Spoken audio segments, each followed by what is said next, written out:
Well, nearly 300 people gathered to support, debate, or protest Turning Point USA CEO Charlie Kirk at Northern Arizona University. Many chanted, F you, fascist, and trans rights are human rights and other such stuff, while others shouted their support for the founder of Turning Point. Kirk planned to set up a debate table, frequently referred to as a Change My Mind table, to discuss cultural and political issues most prevalent in college students' everyday lives, but that proved to be a bit difficult. And of course, the media reported this as a victory for the intolerant woke crowd who hate free speech over a fascist conservative who actually believes in the robust exchange of ideas, but they left out what actually happened next. Watch.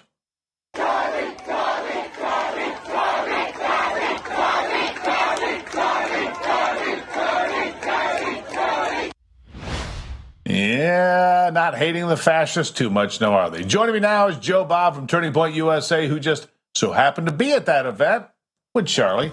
Joe Bob, good to see you on a Friday, my friend. Thanks for having me. And yeah, it was an interesting day on Tuesday in Northern Arizona. Yeah, it looked like all those people there, all excited to be there. All right, so tell me the truth. How many people were there to say bad and nasty things, and how many people were there to say, hey, let's have a conversation, let's talk about what's going on in this country, what's happening here on campus, what's the real breakdown, what's the truth?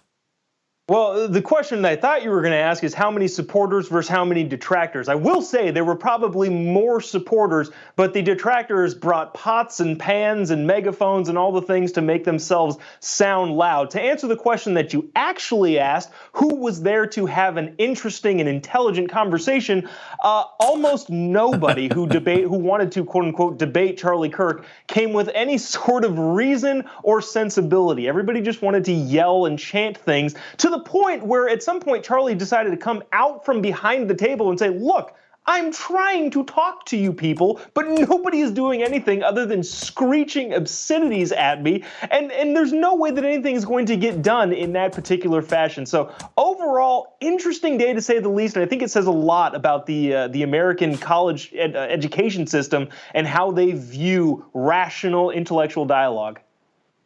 Well, they don't care about rational dialogue. They don't care about the free exchange of ideas. They believe that whatever idea they have is not to be challenged, because if it's challenged, then they become upset and they scream and they cry and they carry on because, words are violence, apparently.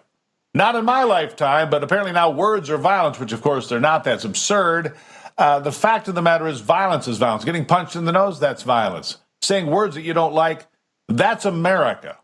We were founded on free speech and robust ideas. Do they think that of course they hate the founding fathers, but do they think that the founding fathers sat there and said, you're doing great, I love your idea? No, it was raucous, it was rude, it was intense, and that's how this country came to be. Whether it was on the battlefield or in the halls of Independence Hall, this is a country that's based on the robust exchange of ideas, Joe Bob, and we need more of it, not less.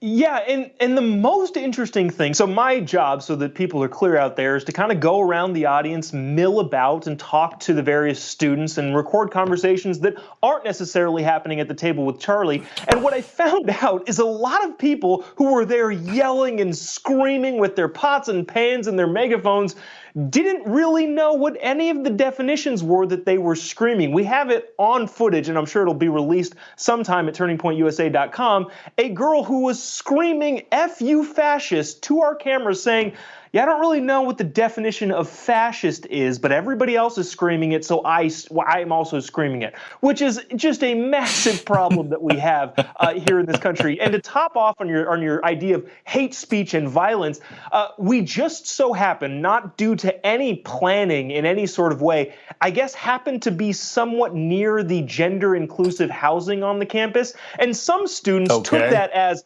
this just being here is an act of violence against these gender transitioning kids on our campus. And we were like, oh, we didn't even know that was happening. But even the thought of stepping foot somewhere near it was violence. You didn't care. If the point is we're having a conversation, it doesn't matter who lives in that house or that house. No, we're here to have a conversation about ideas. An exchange of ideas. Prove me wrong. Tell me what I've said that it's not wrong and not logical or whatever it may be. Joe Bob, thank you for always milling around the crowd, taking the pulse of America's young, those that have a pulse. I'm sorry that you have to be encountered by so many people that have been indoctrinated. And that's the only word, sad. But anyhow, Joe Bob, have a great weekend.